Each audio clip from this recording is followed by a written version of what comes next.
So a report by Dash predicts that by the end of 2023, the e-commerce industry's valuation is $6.3 trillion. Even though its potential valuation is very high, the e-commerce space is becoming more saturated. It's becoming more competitive. Ad impressions are becoming more expensive. It's harder and harder to reach our ideal audiences. So it's very important to understand how to grow your e-commerce business with your digital efforts. But it's also important to note that growth needs to be sustainable and it needs to be long-term. So having worked with quite a few different e-commerce brands over the past couple of years, here are 10 growth tactics to improve your e-commerce business's digital efforts. Tip number 1 is niche down. You really want to own the market that you're in and the culture that you're in. Or if the culture isn't there, is to find a way to create that culture, that sense of fundamental beliefs about your brand. Your ideal customers, in this case we'll call a tribe, interact with your business and your products. There's a really great quote from Jim Collins from the book, From Good to Great. I highly recommend reading if you're an entrepreneur. If you can't be the best within that field or within that business sector, don't do it. Same exact concept with this. Like if you can't niche down to a point where you can become the best within your space, there's no point doing it because you'll just be another copy of another brand. So here are some quick ways of being able to niche down as an e-commerce brand. First is think of your core products, what people actually buy and use, and really focus on those. Rather than having hundreds of different products that people don't really buy or engage with, why not improve the product that people already buy and engage with? Second is it's okay to reference your competitors in terms of what they're doing, in terms of their marketing, their business, or even their products. But again, don't copy them. It goes against the idea of standing out, right? You want to be able to just take inspiration from your competitors, but you need to become your own brand. You want to be able to stand out to get in. Third way of niching down is really honing in your beliefs as a company, your mission as a company, and your purpose. Why are you doing this? Why should people buy from you? People know a lot of products are the same. The way they differentiate mainly at a subconscious level is their belief about your brand or product. People don't buy products because they need it all the time. People buy products because they believe the product or they believe the brand. As I mentioned earlier, they want to be a part of a culture or a sense of movement, and your brand can help you do that. Once they're in that culture, they want to be able to potentially share that with their circle of friends or circle of network. So by niching down, you actually stand out within the space that you're in. Second growth tactic is customer retention. I'm sure you know by now that acquiring new customers is a lot more expensive than retaining current customers. That's why I believe that a customer's lifetime value, in this case achieving customer retention, is very important for your e-commerce business. I'm a coffee enthusiast. There's an e-commerce brand that I always buy fresh coffee beans from. They're called Rave Coffee. And I'm just a big fan of how they deploy their email campaigns, what their website's user experience is, and how they do their digital marketing. So I'd recommend maybe checking their website out, and maybe you can take a couple of inspiration points from them. For this point specifically, I'm really a big fan of their CRM tactics. An example of their CRM tactics is if I add something to my basket, but I don't actually check out, within a couple of days or maybe a week, they're going to remind me of that potential purchase. And even though I don't buy the product, that sense of reminding me of that there was a product that I initially wanted to buy reminds me, or at least inclines me to actually maybe buy the product. The more customers you have, or the more email contacts you have, it's very likely that a good percentage of those actually convert. So there's less of a drop off. So another extension of customer retention, more specifically using CRM, is actually separate out your business as usual email campaigns, like your onboarding email campaign or your brand introduction email campaign, to specific segments of your audiences. So you might have an audience who are subscribed, they buy quite often. You want to make sure you have a separate email campaign for those people. And you might have another audience segment where it's people who like to visit your website a lot, but maybe they don't purchase. And you want to make sure that you have different messagings for those different audience segments. Tip number 3 is to set up your seasonal campaigns way before it's actually time for it to launch. An example of that is when you think of Black Friday, most e-commerce brands start their campaigns during Black Friday, and that's probably one of the worst decisions you can make. One is that ad impressions are a lot more expensive because there's more competitors. Knowing the fact that advertising is an option, the more advertisers that are bidding on the same exact ad impressions will cause your cost per mil, or CPM, to increase. Or if you're in the paid search territory, that's going to cause your cost per click, or CPC, to increase. My recommendation would be to launch your seasonal campaigns, whether it's Black Friday, Christmas, Christmas, Easter holidays, your summer holiday campaigns, fairly a few weeks before it actually happens. As mentioned, the benefits of that would be that your ad impressions will be a lot cheaper, meaning that you'll get a lot more viewability versus your competitors. At the same time, your potential audiences will likely see your ads prior to your competitors, potentially steal some of that spotlight for that specific product that you sell before your competitors do. Growth tactic number 4, which might be quite obvious, but not practiced as often as you might think, is to actually reward your loyal customers. As a coffee enthusiast, as I mentioned earlier, I only buy from Rave Coffee. They have a points reward system. So whenever I buy, those points can be converted into a voucher, potentially free delivery, or maybe a free item. There's a sense of me getting a reward for my loyalty to them. If someone's spending thousands of pounds with your products, isn't it fair to reward those and remind them that those customers are special? If you think of their long-term or lifetime value as a whole, throughout your whole business journey or throughout the whole existence of your business, they'll probably give you a lot more profit than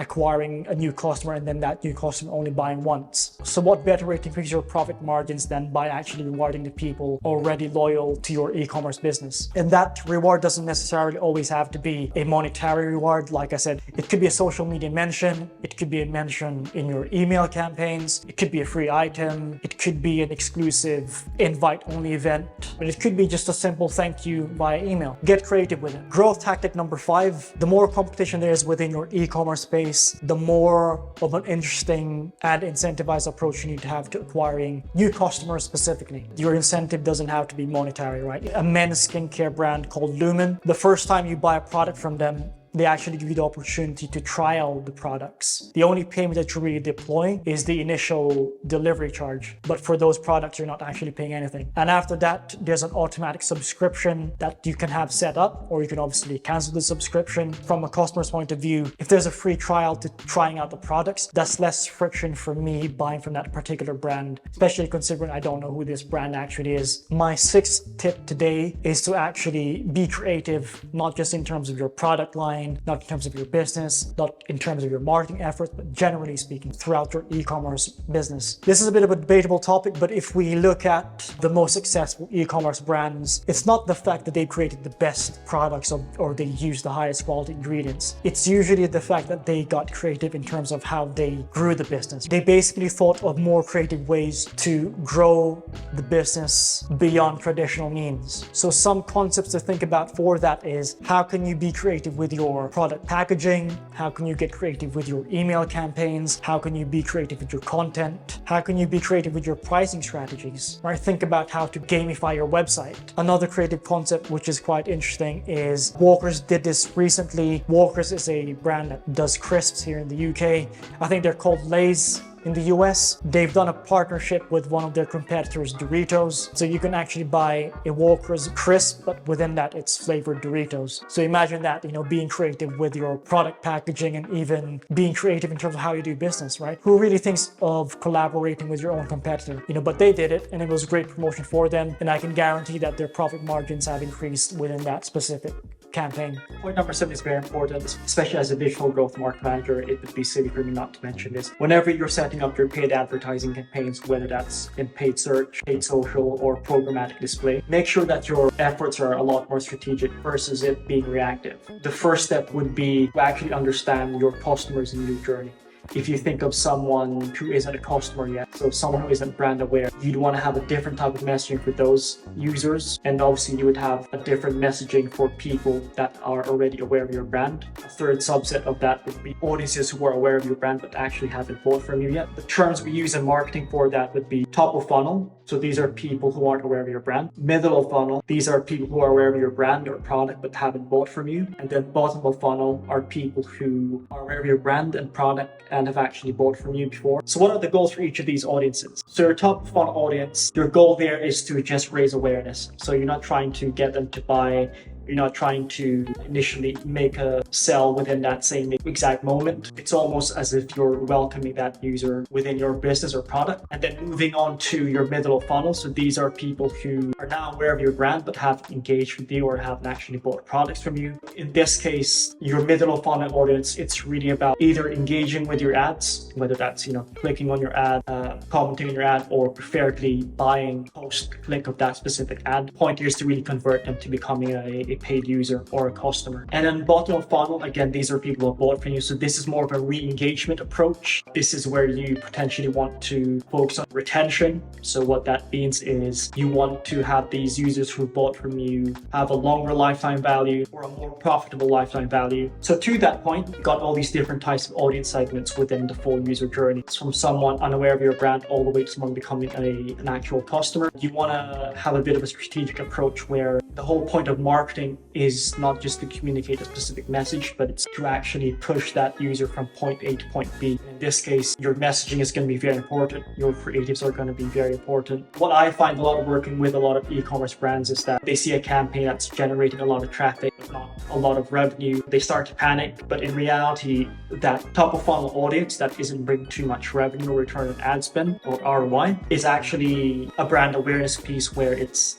as mentioned earlier, you're just introducing yourself to that specific audience in the hopes that eventually in a couple of weeks or months time that they'll buy from you. Imagine whenever you buy a product from a brand, usually don't buy within the first click, especially if it's a slightly more expensive product. There's a bit of an education process that you go through as a customer. It's the same exact thing for your customers, for your e-commerce brand, right? There's a bit of an introductory approach, and then there's the actual sale at the end. So keep that in mind when you're setting up your paid advertising campaigns. It's not always about return on ad spend. It's also about brand awareness, introducing your brand or product to that specific user. Growth tactic number 8, relating to the previous point. Paid advertising is just fuel. The actual engine is your website. So make sure that your website's user experience is great. Make sure that it works. And I call it an engine because that's where the machinery actually works. That's where people actually convert, where they actually buy from. You can have an amazing ad, click on the ad, then your website sucks, they drop off. So there's loads of ways of improving your website, but a great way of doing this is through making sure that your user experience and user interface is seamless. Make sure you cut out any possible friction. Try to avoid as many frictions as possible. If you're an e-commerce brand, I'd highly recommend hiring, or at least thinking about hiring, a conversion rate optimization specialist, and they can help you improve those conversion rates within specific pages on your website. Another tip to that is make sure your product hierarchy makes sense. Make sure it's not overwhelming, and make sure it's understandable, right? There's nothing worse than going to an e-commerce website than seeing 20 different product categories and then hundreds of different products. It's overwhelming as a user. There's a saying in sales where you confuse them, you lose them. It's the same exact thing with your website. If you confuse them, you're going to lose those potential customers. So make sure you simplify your website products hierarchy. And the final tip to that is make sure your call to actions are above the fold. It should be the first thing that I see. Make sure that add to basket button is gamified. Make sure it's highlighted. Make sure it's in an interesting color. And here's another secret tip is don't be afraid to use that same exact call to action more than once throughout your product page or throughout your website. You want to always remind the audience or that specific user why they're on that landing page. And in this case, as an e-commerce business, you're there to remind them to buy the product. So why not remind them through having multiple call to action buttons? Point number 9, which can be highly debatable, exploring different pricing strategies for your products. You don't want your unique selling proposition to be based on price because that's a race down to the bottom, right? If you might have a competitor based in a third world country who's willing to price their products way, way cheaper just because they can manufacture it at a cheaper cost. And if you're based in, maybe let's say you're based in the UK or the US, that approach might not be sustainable, right? Because the cost that you're having to pay for the manufacturers within those countries and the labor that's included is a lot more expensive. The best way to illustrate this point is really to give an example. So let's do a bit of maths here, if you don't mind. If you sell 1,000 t-shirts for £20, that will equate to £20,000, right? If we have that same exact approach, but we only sell half of those at a higher price point, for example, we sell 500 t-shirts at a cost of £77.77, and we actually position the same exact product as a luxury or premium product, which is what we do as marketers, the revenue we get is £38,885. That's almost twice the revenue we have in the first example. And the only two things we change there is increase the price of the product, but more importantly, we position it and market it as a more premium and luxury product. Think about that approach with your current product line. Think about how you can be more strategic with your pricing, how you can potentially A/B test or A/B test different pricing strategies. There's a lot of angles to this. Obviously, it's not a one-fit-solution strategy. It's really going to depend on how competitive your market is. It's going to depend on the actual manufacturing and labor costs for your specific product. But in short, don't be afraid to test different pricings for the products that you have. The 10th and final growth tactic, ask feedback from your customers. Your customers, why do they actually buy from you? What products do they like? Why do they like those products? Would they recommend buying your products? The great thing about deploying a survey or a questionnaire to your audiences, these are people who actually spent money with you already. These are people most qualified to give you an opinion or feedback because they've made that transaction already, right? So rather than your stakeholders deciding how to improve the business, why not ask your customers? And this can be done through a simple email campaign. It could be a social media campaign. This can be done through a survey or questionnaire through email, or potentially just reaching out to them via SMS or social media. And as mentioned, there's a couple of simple basic questions you can ask them to improve your business as an e-commerce brand. One of those could be, what made you buy the product? How did you hear about us? What's your favorite product of all our product lines? What are a couple of things that you don't like about our product line? Would you recommend our product line? Make sure your survey questionnaire gives you both a qualitative and quantitative analysis. You want to make sure you're not just looking at numbers, or you're not just looking at opinions. You want to preferably have both subjective and objective numbers and opinions, combine those into giving you a much more defined and much more accurate answer to those customer feedback. So hopefully you enjoyed the video. Hopefully you've gathered some insights and value there. Do you have any e-commerce tips for me? I'd love to hear your thoughts. Leave them in the comments below. Thank you for watching the video. Peace and love as always. Peace and out. It's a good tip, isn't it?